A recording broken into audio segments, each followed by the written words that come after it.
골라터는 재미가 있다. 비욘드 리포트 주간 전망대입니다. 오늘도 금융시장의 핫한 아이템들을 리포트 밖의 이야기까지 탈탈 털어보겠습니다.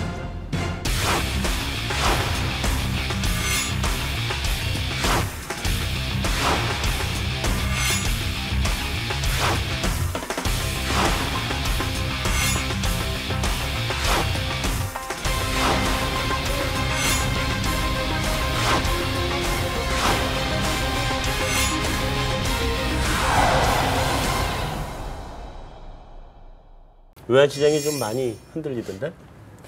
일단은 뭐 그리스 얘기 나오니까 오르긴 오르더라고요. 그리고 일단 정부가 이제 최근에 해외 투자 활성화 방안을 29일에 냈는데 예. 그 부분에 대해서 이제 글로벌 IB들이 환율이 오를 수 있는 재료다. 근데 제가 보기에는 하반기에 당장 오를 재료는 아님에도 불구하고 뭐 몇억 달러, 뭐 100억 불 이상 달러 수요가 유발이 곧 될 거다 이렇게 막 얘기들이 나오더라고요. 그런 것들이 또 심리를 좀 자극하면서 오르긴 올랐는데 일단은 그 6월 무역 흑자가 100억 달러 넘게 나왔어요. 네. 사상 최대 월간으로 흑자였고 또 이제 수주 뉴스가 해양 플랜트가 상반기에 한 건도 없었는데 6월 30일 날 1조 원 넘는 거, 그다음에 그 다음 날 5조 원 넘는 게 발표가 됐거든요. 사실 뭐 실제로 물량이 나온 것 같진 않은데 그런 부분들이 심리적으로 영향을 주면서 일단은 좀 상승을 억제하는. 근데 어쨌든 또 고용 지표도 좀 앞두고 있어서 하단도 단단하고, 근데 그렇다고 해서 또 위가 막 뚫리지는 않는 그런 흐름들을 보이고 있고,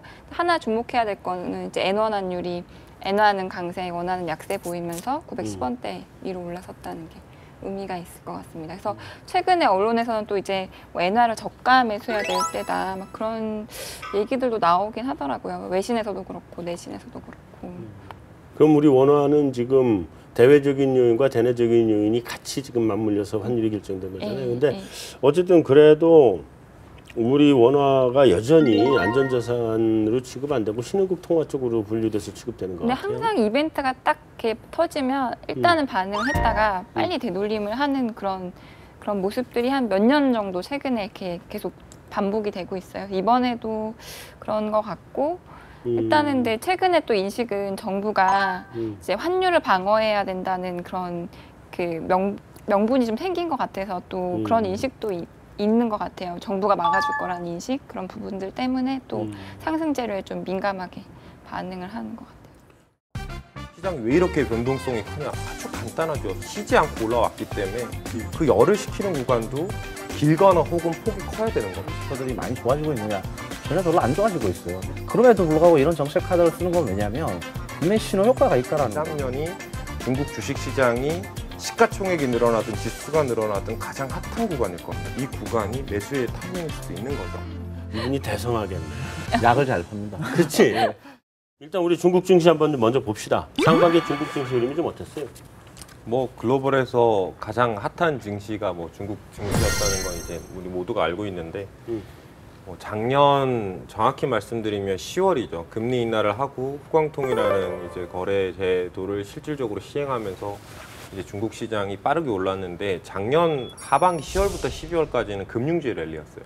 이제 은행과 증권과 보험 업종들이 전반적으로 지수를 다 끌어올렸죠. 특히 이제 시가총액 상위 업종이다 보니 이제 그때부터 이제 중국이 불을 뿜은 거고요. 그리고 올해 연초부터 그 5월까지는 사실 중소형주가 상대적으로 훨씬 더 아웃퍼폼했습니다. 이제 그러면서 이제 증시가 확 올라왔던 그림이고, 중간에서 이제 21일 평선을 살짝 터치하는 그림 자체가 보여졌지만 조정 한 번 없이 이제 5,178포인트까지 올랐거든요. 이제 그때까지 뭐 상반기 계속해서 강세장이었다라고 이제 이야기하는 수밖에 없겠네요. 지금 시즌에서는. 근데 좀 꺾였죠? 네. 꺾였는데 어쨌든 지금 뭐 전에 어떤 분들은 그런 얘기를 하더라고요. 저거는 중국이 시장을 완전 개방하기 전에 외국인들한테 돈을 많이 벌게 해주기 싫다. 그러니 중국의 주가를 최대한 부양시킨 다음에 시장을 열겠다. 는 게 중국 정부 관리들의 생각이기 때문에 중국 증시에 좀 과열된 것처럼 보이긴 해도 그래도 저건 더 올라가니까 그냥 가지고 있어라 라는 조언을 하더라고요. 뭐 사실 아직까지도 저는 가격 조정 위에 기간 조정이 더 있는 건 사실 오른 거 대비해서는 뱉은 게 별로 없습니다. 지금 수준에서 2,000에서 5,170포인트까지 올랐다가 지금 뭐 아직도 3,000 후반대에서 많이 빠지면 이제 시장이 패닉이라고 이야기하는 거니까 아직까지 차익 매물이 많이 남았죠. 지금 어느 정도 돼 와 있어요? 내려온 게? 뭐 오늘 장중에도 이제 3,900을 깨는 그림에서 올라왔었는데 계속 3,900에서 4,000포인트 사이에서 왔다 갔다 하고 사야 되겠네. 죄송합니다. 네, 제 말 듣고 투자한 사람들 다 정말 가로하고 피 받습니다.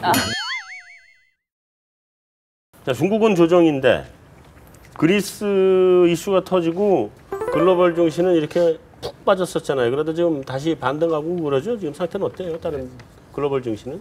말씀하신 대로 글로벌 증시는 좀 올라가고 있고요. 네. 중국하고 글로벌 증시하고 크게 연동될 이유가 없는 게 잘 아시다시피 외국인한테 이제 개방을 하는 시장이지 않습니까? 네. 이게 상해종합지수의 외국인 비중이 2%를 남짓하기 때문에 뭐 글로벌 증시, 중국 증시를 올린 것도 외국인이 아니고 그 재료 때문에 결국 중국 인민들이 올린 증시이기 때문에요. 네. 그거하고는 좀 별개다라고 봐야 될 것 같습니다.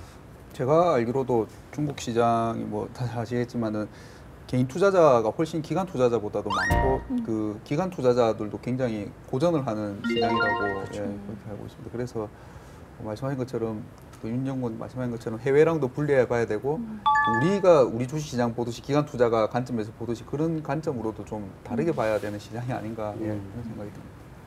드디어 오늘의 밥값을 하시는. 예. 중국 주식 시장은 여전히 계속 하여튼 기간 조정은 좀 더 가야 된다고 보는 거죠. 가격 조정보다 기간 조정.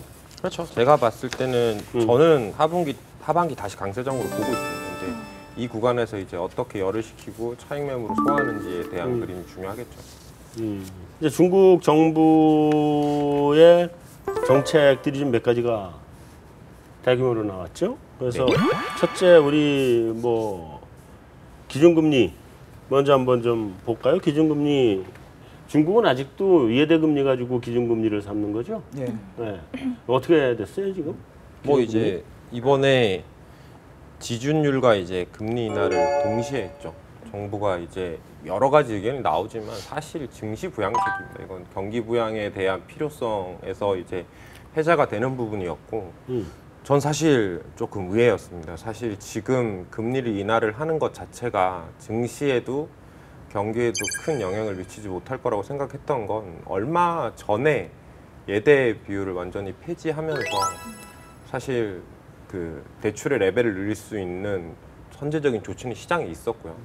이제 그 이후에 다시 금리를 이렇게 내리는 게 시장이 의아해하는 부분이긴 했지만 실질적으로 증시에도 그리고 이제 경기에도 크게 영향을 줄 수 있는 소재가 아니었거든요. 조금 더 아껴놨다 써야 될 소재가 아니었나라고 저는 생각을 좀 했었습니다. 되게 그럼 조급한 거예요, 정부도 그러면? 그렇죠. 그렇지 않았을까요? 저는 개인적으로 궁금한 게 그 증시가 막 이렇게 뜨거우니까는 또 정부가 무슨 들으니까 규제를 신용이나 이런 쪽에 규제를 좀 내놓은 걸로 알고 있는데 그러고 조정을 받으니까 또 바로 그렇게 지준하고 금리나 같이 한 게 거의 금융위기 이후 처음 10년 만에 처음이라고. 그러니까 말씀하신 것처럼 규제를 또 했다가 또 바로 다른 부양책을 썼다가 이거를 왜 이렇게 좀 텀을 짧게 그렇게 하는지 이게 이제 좀- 시장에 혼선이 있는 부분인데 중국 정부가 증시의 편에 서 있는 건지 말 건지에 대한 고민을 해봐야 되는데 네. 당연히 증시의 편에 서 있는 거죠. 그 이유가 뭘까요? 여러 가지 의견, 결국은 시장을 꺼트리고 싶지 않을 거다라는 의견이 이제 핵심인데 왜 그런지에 대한 고민이 있어야 되는 거죠. 왜 그러냐면 올해 중국이 하려는 개혁이 여러 가지가 있습니다. 근데 저희가 보는 건 이제 투자의 소비로 가는 그림이죠. 근데 저는 그거보다 더 중요한 그림이 간접금융의 시장이 직접금융으로 가는 겁니다. 그리고 직접금융은 주식과 채권의 중심에서 자금이 조달되는 시장인데 채권은 아직 힘들다는 거죠. 그럼 주식시장에서 올해 400개 이상의 IPO가 일어나야 됩니다. 이미 우리나라의 코스닥 시가총액보다 더 큰 시장이 올해 IPO가 있었거든요. 그걸 다 계속해서 이어나가야 되는데 사실 증시가 그 적정 수준의 끓는 물이 100도라고 보면 80도 정도의 온도 유지는 됐었어야 되는데 시장이 정부가 이제 그걸 컨트롤링 하고 싶으니 이랬다 저랬다가 하는 건데 신용 규제도요. 잘 보시면 규제를 하는 것 같지만 총량은 늘려줬어요. 그리고 저기 뭐라 그래야 되죠? 우리가 레버리지를 하는 종목들은 이제 가능한 종목들이 있고 안 되는 네. 종목들이 있잖아요. 그걸 좀 까다롭게 해준 거고 중앙은행이 창구 지도하듯이 국유 증권사들을 통해서 이 레벨을 조절을 했던 거거든요. 방향성이 없는 거죠. 그래서 결론은 뭐냐? 정부가 시장을 안 꺼트리려고 노력을 할 거고 거기에 대한 밸류에이션의 하단을 혹은 지수대의 하단을 어디로 보느냐가 중요한 거죠. 그래서 저는 그 구간을 한 3,800포인트에서 900포인트 사이가 정부가 지키고 싶은 지수의 하단인 것 같아요. 정책 펴는 거. 근데 그 금리하고 지준을 지금 동시에 이렇게 해야 될 정도로 상태가 안 좋은 거예요? 저는 그렇게 생각을 안 했죠. 왜냐하면 시장은 더 빠질 수 있는 구간이다라고 생각을 했기 때문에 뭐 사실 지금 시장이 왜 이렇게 변동성이 크냐? 아주 간단하죠. 쉬지 않고 올라왔기 때문에 그 열을 식히는 구간도 길거나 혹은 폭이 커야 되는 겁니다. 그 중국의 성장주 지수를 저희가 이제 차스탁이라고 이야기하는 정확한 표현은 차이넥스트 지수입니다. 중국 정부 명칭은 그러니까요. 250%가 오를 때 동안요. 20일 이평선을 터치한 게 3일이에요.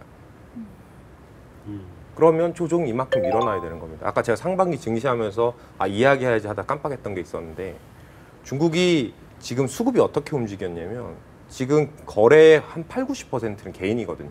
근데 처음에는 이제 실크로드 관련주, 뭐 금융주 개인들이 들어갔었는데 이제 이게 감당 못하는 수준에 올라와 있는 거예요. 지수가 이제 뭐 50%를 넘어가고 내 종목들이 100%가 넘어가기 시작을 하면 이제 개인 투자가 아무리 개인 투자자라도 투자하기가 힘들어집니다. 그러면서 두 번째 수급이 어디로 갔냐면 펀드로 갔어요.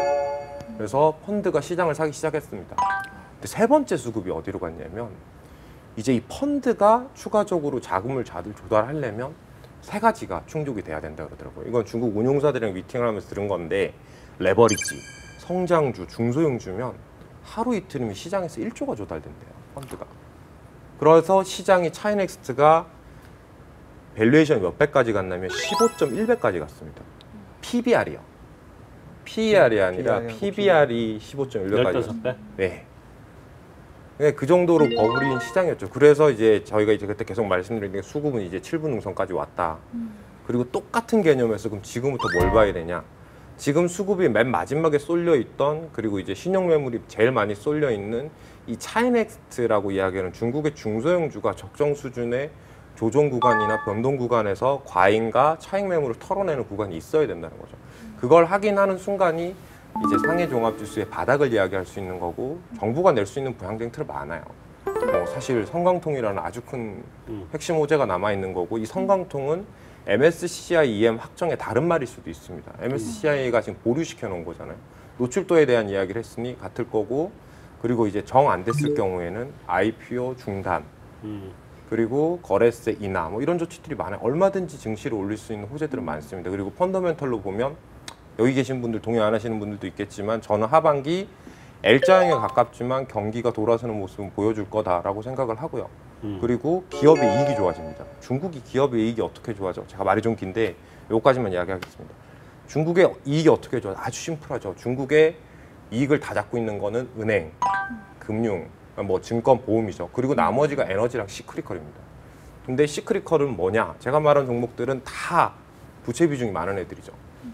그러니까 지금 금리가 정확하게 98bp가 빠졌는데 철강은 재무 비용이 1%가 줄면 순이익이 17%가 좋아질 수 있는 구조예요.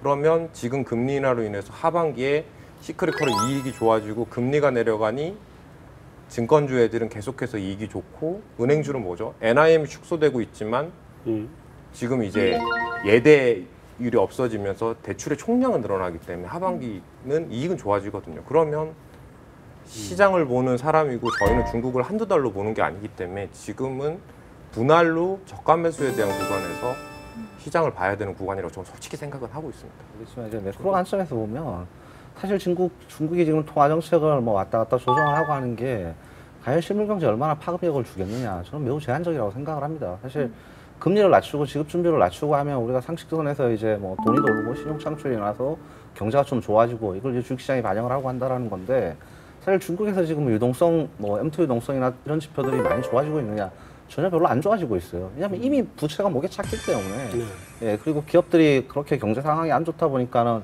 은행들이 대출을 공격적으로 제공을 해주고 있지 않습니다. 예대율 규제를 폐지를 하더라도 70%에서 묶어놨었던 걸 폐지를 하고 이러더라도 실제로 은행들이 대응을 적극적으로 나서겠느냐 그건 아닐 거라는 생각은 들거든요. 뭐 띠낄 리스크가 있는데요. 근데 그럼에도 불구하고 이런 정책 카드를 쓰는 건 왜냐하면 분명히 신호 효과가 있다라는 거죠. 그리고 증시를 어찌됐건 직접 금융시장으로 가는 과정에서 좀 띄워야 된다 그러면 신호 효과가 있다라고 생각을 하고요. 또 하나 아까 전에 박수풍 선생님이 좋은 말씀을 주셨는데 결국은 기업들의 부채가 그렇게 많은 상황에서는 운전자분 리스크라든가 재무 비용은 좀 덜 들 수 있다라는 겁니다. 분명히. 그래서 그런 관점에서 좀 봐야 되는 거 아니냐라고 생각을 하고 있고요. 이게 뭐 실질적으로 엄청난 또 레버리지 효과를 가져와서 예, 시중의 유동성을 폭발적으로 늘리고 이럴 가능성은 낮다라고 좀 판단을 하고 있습니다. 그러니까 중국이 지금 경기 상태는 좀 안 좋기는 안 좋은 것 같아요. 많이 안 좋은 것 같아요. 중국이 왜냐면 어제도 현대차 북경 공장 CF랑 저녁 식사를 하면서 얘기를 들었는데 너무 안 좋다고 실적이. 근데 그 현대차만 안 좋은 게 아니라 다른 거 다 똑같다는 거예요. 근데 본부장님은 더 잘 아시겠지만 지금 중국이 결국 우리나라 90년대 초중반하고 실물경제는 비슷한 것 같거든요. 80년대 말에 이제 3조 왕 때 주택 그렇지. 100만 원 건설하고 이럴 때 주도주가 결국은 건설주하고 금융주였었지 않습니까? 네, 우리나라도 간접 금융시장밖에 없었고. 근데 중국도 지금까지는 그런 성장 스토리로 가져왔지 않습니까? 네. 실물 쪽에서는 공급과잉이 있고 금융 쪽에서는 강부채 문제가 있고. 근데 결국은 이것 때문에 우리나라는 외환위기를 경험을 했고 경상국을 통해서 해결이 되는 거고 뭐 성장률이 이제 5% 밑으로 떨어지고 이렇게 됐었죠. 근데 이제 중국도 그런 걱정들을 많이 하고 있는 거지 않습니까? 궁극적으로. 그렇죠. 근데 저희는 중국은 그래서 조금 다를 것 같다라는 생각을 좀 하고는 있거든요. 왜냐하면 그 문제를 어떻게든 해결을 시키려고 그러면 구조조정 가지고는 한계가 있습니다. 그리고 구조조정이라는 건 대규모 실업사태를 유발을 하는 거고 중국 인민들이 들고 일어날 수 있는 문제거든요. 그러니까 중국은 성장률 떨어지는 것보다 실업률 올라가는 게 훨씬 더 무섭습니다. 물가 올라가는 게. 과거 천안문 사태도 경험을 했고 이렇기 때문에. 그래서 중국은 이 그림을 어떻게든 해소를 시켜야 되는데 금융은 아까 전에 이제 직접 금융시장을 육성을 하는 거고 결국 공급 과잉은 어찌됐건 간에 수요 진작을 좀 필요로 한다라는 거죠. 근데 그 수요 진작이 지네들 땅에서 또 투자를 하느냐 그런 그림은 아닐 것 같고요. 가장 17조 위안 결국 말씀하셨는데 그 배경에 이제 1대1로 AIB 저희는 이런 것들이 있다라고 좀 생각을 하고 있습니다. 결국 중국이 지 땅에서가 아니라 예, 바깥에서 자기네들 돈을 이용을 해갖고 투자를 만들어 보겠다라는 거죠. 그 만드는 지역이 결국은 이슬람의 인구 구조가 있는 거고요. 그래서 그쪽을 보고 중국이 그림을 그린 거 아니냐. 당장은 돈을 내주지만 나중에 이슬람 애들이 그 철길을 까면서 소득 수준이 올라가면 또 궁극적으로 중국 물건을 살 거라는 겁니다. 그런 관점에서 중국이 가고 있는 거 아니냐라는 생각을 좀 하고 있습니다. 자, 어쨌든 중국이 지금 뭐 경기 침체 뭐 이런 거 다 해서 뭐 엄청나게 지금 경제 정책을 이제 소위 얘기하는 부양책을 내놨는데 이게 우리나라 쪽 90년대까지는 우리나라도 증시 부양책이라는 걸 했었어요. 네. 한은의 발권력을 동원해서도 부양책을 하고 했었는데 그랬다 완전히 다 망했는데 중국은 부양책이 먹히는 것 같아 아직까지. 근데 어쨌든 중국의 증시 부양책에 대해서 각각 한번 평가를 좀 한 번씩 해주기 위해서 오늘은 우리가 별점으로 표시를 하기로 이렇게 했습니다. 증시 부양책에 대한 평가를 여러분들이 별점으로 이렇게 표시를 하시면 되는데, 그러니까 예를 들면 1개, 2개, 3개, 4, 5개를 다 칠하는 게 1개씩 칠해도 되고, 반 개만 칠해도 되고, 3.5개 뭐 가능합니다. 나는 3.2개다 이래도 됩니다. 네, 한번 칠해보세요. 까맣게 칠해주세요. 자, 하나, 둘, 셋 하면 일제에다 들어주세요. 하나, 둘, 셋. 야, 이게 칠해놓은 거 보니까 사람마다 성향이 다 보이네. 저기는 미술을 좀 하려고 만화라도 좀 하려고 했었던 거가. 다 칠하려고 하니까 너무 힘이 들 것 같아가지고. 네. 저 윤창희 의원은 정말 무성의하기 짝이 없다. 어떡해. 근데 여기는 아까 중국 증시부양책에서 굉장히 좋게 얘기한 것 같은데 별점은 2개밖에 안 줬네. 아, 이번 증시 부양 정책. 여기 제일 마지막이에요. 제일 마지막. 네, 알겠습니다. 자, 거기부터 얘기해보세요. 4점. 네, 단기적으로는 부작용도 있을 수 있을 것 같은데 저도 개인적으로는 그 중국이 앞으로 좋아진다는 그 측면에 있어서는 중국이니까 예, 그 부분은 동의가 되고요. 그러니까 네. 서방이나 우리의 시각으로는 저들을 평가하는 건 좀 아니지 않나 싶습니다. 저기도 4점이죠. 성의 없는 4점. 저도 사실 중국 증시 부양책이 뭐 저희가 아는 예대율 규제 완화라든가 아니면은 기준금리 지급 준비를 뭐 이런 거 정도고 자세히는 모르겠습니다. 근데 네. 결국 중국이 금융시장에서 그리고 있는 방향, 직접 금융시장을 육성하려고 하는 방향은 저는 맞다라는 생각이 들고요. 그래서 중국은 장기적으로 그 어떤 국가도 쉽게 해결을 못했었는데 할 개연성이 좀 있다라고 생각을 하고 있습니다. 그래서 중국의 정책에 대해서는 좀 높게 평가를 할 수 있다 그런 의미에서 4개를 칠했다라고 보시면 될 것 같습니다. 여기는 3점, 여기 4, 3, 2로 가게 되네, 자연스럽게. 네. 사실 경기 부양책 할 만한 것들이 이제 좀 많이 안 남아 있기 때문에 일단 뭐 증시라도 부양하는 게 도움이 될 수 있다고 생각이 되고, 말씀하신 뭐 직접 금융제 활성화하는 거 뭐 그런 것들, 그다음에 금융 개혁 뭐 그런 것들의 측면에서 도움이 된다고 생각하고, 너무 급하게 하는 거는 좀 문제가 있다고 생각을 해서 3개만 칠했습니다. 자, 굉장히 좋은 척하면서 얘기하다가 갑자기 혹평을 해버리는. 너무 네. 좀 이상하신 이거 거 아니에요? 그러니까 속마음을 드러내시는. 그러니까 중국을 사려는 거야, 말려는 거야? 나 진짜 모르겠네. 한번 이거 얘기해. 뭐 정말? 정부의 입장에서 이번 부양책만 평가한 겁니다. 제가 원래 하나만 주려고 그랬는데 제가 이제 그동안에 정부가 잘해왔다고 생각을 했기 때문에 이제 하나를 더 이제 제가 리컨창 총리한테 드리는 건데, 이번 기회에. 이번에는 사실 시장이 조정을 할 수 있게끔 기회를 줬어야 됩니다. 그리고 그 프라이싱에 대한 부분에 하다한 부분이나 혹은 시장 참여자들이 이 정도면 과도한 거 아니냐라는 생각이 들 정도의 구간에서 이 부양정책, 결국은 금리를 내리든지 지준율을 내리든지 뭐를 했었어야 되는데 너무 성급했다는 생각이 들고, 좀 그리고 빨랐다. 신용규제에 대한 이야기를 전 가장 많이 듣거든요. 중국발 마질콜에 대한 정의도 모르면서 저희들이 막 이렇게 하고 있는 건데, 알아서 뭐 이런 게 아니라 지금 CSRC도 신용규제에 대한 정확한 모델을 만들어내고 있지 못하는 거예요. 그러니까 중국 정부가 이만큼 올라버린 시장에 대한 사실 중국틱한, 사실 저는 중국 정부가 아주 정책을 바른 방향에서 서 나가고 있고 정권을 안 바꾸는 나라기 때문에 금리 자유와 시장에 대한 부양 정책도 10년, 20년을 두고 아주 치밀하게 해왔다라고 생각을 하는데, 이 구간의 조정에 대해서는 중국 정부가 예전처럼 그렇게 반응을 하지 못했다라고 생각이 들어서 중국답지 않은 한 일주일, 2주일이었던 것 같다는 생각이 들었습니다. 대응이 좀 하여튼 성급하고 좀 그랬다. 네. 어쨌든 그럼 중국을 사라고 하는 것에 대해서는 여전히 이해하는 거죠? 네, 사실 뭐 개인 투자분들이나 기관에 가서는 약간 중립적인 스탠스, 저도 이제 혹시나 모르니까 쓰고 있는데, 개인적으로는 분할 매수로 중국을 조금씩 담아야 되는 구간이긴 합니다. 이 기간 조정이 언제까지에 대한 모르니까. 확신이 없는 거죠. 중국 하단을 3,520 몇 포인트고 상단을 5,178포인트로 제시를 하고 있었거든요. 한 달 전에. 근데 딱 장중에 5,178포인트를 맞고 떨어졌습니다. 자기가 맞췄다고 엄청 떨고 다니더라고요. BPS와 EPS가 틀렸다고 뭐라 하시잖아요. 두 분이 그러니까 회사에서 좀 별로 사이가 안 좋은 사이거든요. 그러니까 여기서 그래서 싸우시면 안 되는데. 드디어 여기 와서 이제 그 회사에 쌓였던 게 나오기 시작하네.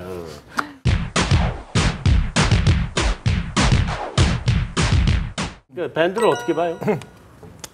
뭐 중국의 지수 밴드를 보는 건 그냥 합리적인 밸류에이션을 보는 겁니다. 제가 이제 북밸류를 봐야 되니까 청산 가치를 봐야 되는 건 트레일링, 그러니까 과거 4분기 기준으로, 왜냐하면 지금 국유 개혁이 일어나고 있기 때문에 자산의 주입이 있습니다. 이거 PBR이 정확하지 않죠. 그러니까 과거 4분기 기준으로 보면 금융위기 때 중국이 받았던 북밸류의 최고 하단이 PBR 1.9배였어요. 그게 이제 3,500포인트에서 3,600포인트 사이가 되는데, 요 구간은 저는 이 청산 가치의 개념에서 보더라도 적정 수준의 바닥이 될 수, 락바텀이 될 수 있는 거예요. 적정 수준이 아니라. 그 이하의 구간이 오면 사실 이제 전망을 할 수 없는 구간에 접어들게 되는 거고, 제가 올해 상해 종합 지수를 내심 6,000포인트가 넘기를 바라고 있는데, 제가 뭐 5,200포인트 정도에서 선을 그어버렸던 이유는 펀더멘탈과 밸류에이션을 보면 금융위기 때 이후에 중국이 4조 위안 부양 정책을 했잖아요. 유동성의 그림에서는 지금보다 훨씬 더 컸습니다. 그리고 수요 회복의 그림은 우리나라까지 차화정을 이끌 정도로 큰, 그리고 각도로 보면 큰 변동성이 있었고, 이게 이제 좋아지는 그림이었는데, 그때 밸류에이션 최고치 100%를 적용하면 7,800 정도 나오고, 로컬 증권사애들이 8,000을 쉽게 이야기하는 이유도 여기에 있어요. 근데 저는 그때 100을 적용한다는 건 펀더멘탈과 밸류에이션에서 합리적이지 않다라고 보거든요. 그래서 70%를 적용한 게 저 5,178이었습니다. 넘을 수도 있겠죠. 근데 그 이상의 구간은 버블에 대한 그림으로 혹은 과잉에 대한 그림으로 접근하고 있기 때문에 그렇게 보는 거고, 올해 하반기는 중국은 이제 과거 4분기 기준으로 PR을 보니까 18배 이하, 지금 17배 조금 넘거든요. 이 구간은 사실 분할 매수에 대한 접근으로 가져가야 되는 구간이고, 7, 9월에 액티브하게 투자를 하려면 금융주로 비를 피해야 되고요. 그리고 그 이하 상의 구간에서 중국을 좀 길게 보는. 근데 제가 한 가지만 조언을 해드리면, 개인 투자분들도 많이 이 프로를 보시니까요. 자식에게 물려준다라고 생각하고 중국 주식을 사는 건 되게 리스크한 행위입니다. 중국 그렇게 하지 주식은 말라고요? 중국 주식은 자기가 잘 먹고 잘 산다는 목표로 2, 3년 동안의 정도의 그림으로 섹터의 분장을 가져가야 되고 그 2, 3년이 중국 주식 시장이 시가총액이 늘어나든 지수가 늘어나든 가장 핫한 구간일 겁니다. 거기를 즐겨야죠. 그리고 자식한테 물려줄 종목은 인도네시아나 베트남과 유라시아를 가서 찾아야 돼요. 저희가 이야기하는 이슬람도 있는 거고요. 그럼 그 구간 내에서 이제 섹터를 쫓아서 가야 되는 거면 중국에서 이제 저희가 확신을 가지면 우리가 저희가 봤던 것들이 있잖아요. 그러면 그런 업종들에 대한 그림으로 가면 비싸서 못 샀던 종목들은 이 구간이 매수의 타이밍일 수도 있는 거죠. 네, 전 그렇게 보고 있습니다. 왠지 별을 하나 빼야 될 것 같아요. 내가 보니까 이분이 대성하겠네. 약을 잘 씁니다. 그렇지. 내가 지금 믿고 지금 아주 중국 저도 지금 사이드네. 3,500부터 분할 매수 들어가는. 이거 확 지금 믿음이 가기 시작했어. 네네. 그래서 막 얘기하는 내내 지금 야 어떻게 돈 만들어서 들어가지? 뭘 팔지? 이 생각 지금 계속 하고 뭘 팔지? 있거든. 근데 저 그냥 중국 증시만 놓고 봤을 때 좋았던 시절이 보니까 이제 5, 6, 7년 전 세계 다 좋을 때 그때 예, 역시 중국도 좋았고 그다음에 금융위기 때 빠졌지만 아까 말씀하신 것처럼 위기 끝나고 부양책을 써가지고 그때 위기 끝나고 제일 급반등한 나라 중에 한 군데가 중국이었지 않습니까? 그러니까 그때는 뭔가 매크로가 좋던지 아니면 그 유동성이나 이런 부분 그리고 그때는 중국 매크로도 좀 돌아선 걸로 알고요. 그래서 증시가 같이 갔는데 아까 그 말씀하신 밸류에이션 측면에서 그러면 물론 뭐 매크로랑 증시가 꼭 같이 가야 되는 건 아니지만은 그 측면에서 하반기 밸류에이션이 아까 그렇게 말씀하신 그 중국 로컬은 그렇게 많이 본다는 거는 반대라기보다는 연결해서 해석하면은 중국 로컬 내부에서는 중국 매크로에 대해서 하반기에 그래도 좀 그 업사이드를 더 많이 본다는 그런 뜻인가요? 아니면은 매크로랑 별개로 그냥 증시 자체만 그렇게 밸류에이션을 높게 줄 만한 그런 상황인가요? 뭐 간단하게 말씀드리면 이게 저희를 이제 외국인의 각도에서 한번 보셔야 되는 게 뭐냐면 미국발 금융위원하고 이제 전 세계가 아직도 돈을 풀고 있는 거잖아요. 미국만 이제 금리 인상을 한다라는 이야기를 하고 있는데 그러면 이 유동성이라는 게 가격을 만들어내는 프라이싱의 첫 번째 지표가 된 겁니다. 근데 말씀드렸다시피 미국발 금융위기 이후에 2009년 이후에 그 개별 국가들의 최대 밸류에이션에 지금 어디에 있냐? 다 거의 100의 위치에 있습니다. 이머징도 경기가 안 좋다고 이야기하지만 거의 100의 위치에 있어요. 적은 애들이 70%입니다.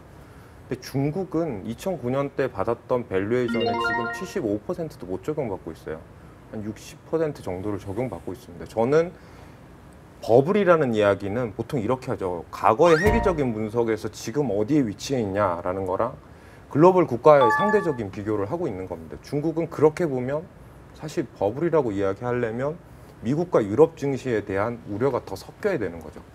그런 그림에서 보면 저는 조금의 리저너블한 부분이 있다라고 생각을 하고 경기는 이렇게 해석하고 있는 것 같아요.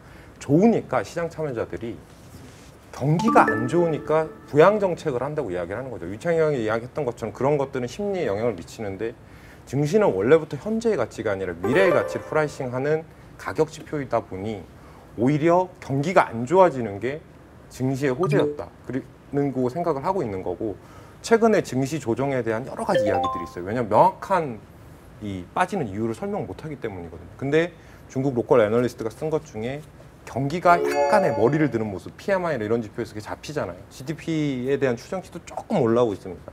근데 그런 것들이 오히려 불황 정책에 대한 기대감을 줄였던 거다 이랬는데 결론적으로 솔직하게 애널리스트가 하면 안 되는 이야기로 제가 결론을 드리면 지금은 중국의 어떤 금융의 개혁의 큰 과정 내에서 시가총액이 늘어나는 그런 방향성으로 본다면 그리고 이제 개인의 수급이 과거에 중국이 받을 수 있는 밸류에이션까지 이제 올라가는 그림으로 본다면 이 구간에서 펀더멘탈과 밸류에이션을 보면 하수죠. 그리고 이 시장을 만들고 있는 건 개인 투자자입니다. 저는 개인 투자자인데 PTR로 가잖아요. EPS가 어떻고 PR이 어떻고 그때부터 주무십니다. 중국은 더 그렇겠죠. 이 사람들이 보고 있는 정책의 방향성과 수급을 결정하는 변수를 이렇게 봐서 어디까지는 올라갈 수 있지 않겠느냐. 이제 그게 한 6,000선 언저리까지 내년 상반기까지 이어지겠죠. 그러면 지금 증시가 싸 보인다는 이야기를 조심스럽게 할 수 있는 거죠. 그러니까 가장 심플하게 저는 접근을 하면 될 것 같아요. 잘은 모르지만 그러니까 그러니까 우리나라가 코스피 금융위기 이전에 2,000포인트 넘고 있지 않습니까? 네. 그때 컨셉이 뭐냐면 외국인이 사갖고 한국 시장을 올린 건 아니에요. 네. 물론 국내 기업들이 펀더멘탈 측면에서는 중국 수혜를 보고 그랬었지만 그때 결국 뭐냐 주식으로 저축하자는 컨셉이었거든요. 네. 주식은 펀드 붐이 일어나고. 근데 중국이 보면 어차피 중국은 가게는 저축국입니다. 예, 경상국자하고 저축자들인데 결국 주식을 가지고 좀 저축하자는 컨셉이거든요. 예, 금융위기 이전에 6,500 갈 때도 가만히 보면 어차피 중국은 저축하는 게 다 이제 은행에 예금 맡기는 것밖에 없었는데 기업들이 미친 듯이 성장을 한다는 거죠. 한 해 이익이 20% 30%씩 늘어나는데 야 이제 지수가 올라갈 수 있구나. 기업들이 저렇게 성장을 하는데 은행의 금리는 당시에 예금금리 뭐 4% 5%밖에 안 됐었죠. 성장률은 10% 이상씩 명목 성장률은 20%에 가까운데 그걸 향유하자라고 결국 주식시장에 갔다가 버그를 만들고 박살났던 거고요. 2009년 10년에는 중국 증시도 올라왔었지만 11년에는 또 다른 저축의 대안이 있었습니다. 그게 바로 뭐냐면 부동산이었었죠. WMP였는데 부동산은 개인이 뭐 거부는 중국을 뭐 부동산 한 동을 다 산다라고 하지만 일반 개인들이 예, 저축을 부동산으로 하느냐 쉽지가 않죠. 그래서 결국 신탁 상품이 유행을 했던 거거든요. 예, 그냥 결국은 십실반 모아갖고 질러가지고 수익률 나오면 배분해 주는 거였었죠. 그래서 그런 저축 수단이 있었는데 지금 저축 수단이 다 깨졌지 않습니까? 부동산은 규제를 하고 있고 그다음에 금리는 더 떨어졌고 물론 성장률도 떨어졌습니다만 그러다 보니까 보니까는 기업들은 많이 싸졌다라는 거죠. 그리고 직접 금융시장을 육성을 하겠다라는 거죠. 저게 호재들이 잡고 있다라는 겁니다. 시장도 개방을 하겠다라는 거고 그런 컨셉에서 인민들이 지금 저축을 하고 있는 거기 때문에 어디가 상단이다 이렇게 얘기하는 거 쉽지 않은 것 같아요. 물론 또 어디가 하단이다 이런 얘기를 하는 것도 쉽지 않은 것 같고요. 근데 분명히 중국 시장은 루먼 더 있는 것 같습니다. 마땅히 저축할 수단이 없는 상황이기 때문에. 두 분 팔러 나오신 거예요. 그 두 분이 지금 너무 두 분이 바이오스. 협동으로 파니까 이건 힘들어요. 내일 당장 가서 안 사면 안 될 것 같아 지금. 너무 아마 둘이 같이 들어갔다가 같이 깨지는 거 아니에요? 만든 본부장님하고 같이 안 할 거예요. 자, 어쨌든 지난번에 나와서 중국은 지수보다는 뭐 섹터와 종목을 보는 게 더 중요하다는 얘기를 했는데 이번에도 여전히 뭐 그렇겠죠? 특히 그러하죠. 네. 하반기에 그 투자자들한테 약을 한번 팔아보시죠. 네. 지금 이 순간. 알겠습니다. 제가 지금 좋게 보고 있는 산업들이라는 건 여러 가지가 있겠지만 그걸 저희가 꼭 생각해야 됩니다. 좋은 기업이 좋은 주식이 아니라는 밸류에이션에 대한 부분이죠. 네, 그 부분을 다 감안해서 조금 말씀을 드리면 왜냐하면 지금 국내에서 거론되고 있는 종목들이 30가지가 안 돼요. 한 20개 정권사가 내는 게. 근데 다 밸류에이션에 대한 부담감이 있기 때문에 이번에 큰 폭의 조정을 많이 받았습니다. 저희가 추천했던 종목들도 물론 그런 종목들도 일부가 들어가 있고요. 근데 저는 섹터로 이제 접근을 하시면 개인 투자자분들은 시장을 대표하는 종목들을 한두 개씩 사는 섹터의 전략이 어떻게 보면 가장 좋은 전략일 수 있습니다. 그리고 그 산업을 보는 건 우리의 인사이트나 경험이나 혹은 이제 글로벌 대비해서 중국이 성장이 좀 더딘 것들을 보시면 되는데 저는 사실 오히려 개인주들은 제일 어렵지만 금융이라는 산업이 제일 쉬울 수 있다라는 생각이 들고 그 안에서 저는 보험보다는 증권주를 조금 더 우선시하고 있고요. 그리고 중국의 증권사들의 그릇이 뭐냐? 은행은 경제의 크기고요.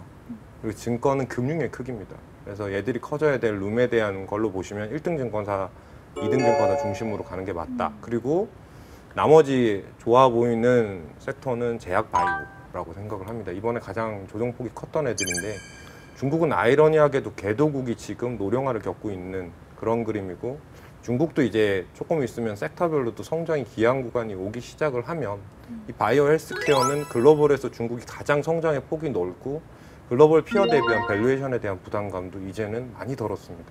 글로벌 애들보다 중국이 더 쌉니다.